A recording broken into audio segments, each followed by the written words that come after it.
The scope of the challenge ahead is itself Olympian.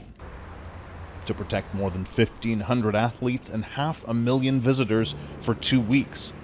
Monitoring the city, hundreds of cameras, each one with a different view of the games. We have the capacity to receive images from all the cameras installed across the Olympic areas in real time, says André Rodriguez, the man in charge of Olympic security. So we had been collecting the best practices worldwide. We adapted that to our Brazilian realities. One of those realities, the worst recession in Brazilian history. This week, the government cut its security budget by more than 30%, around 700 million Canadian dollars. Now, some fear that might have a serious effect on Olympic security.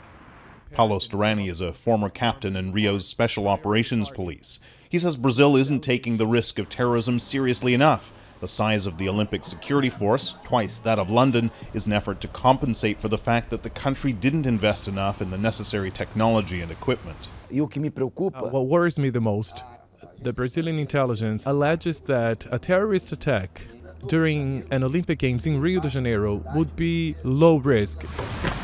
Brazilian security insists they have been cooperating with international agencies to minimize the risk, but no matter what the budget, no matter how many cameras they install, he says, the attack at the Brussels airport, in a developed country in one of its most heavily monitored locations, proves you can't see everything.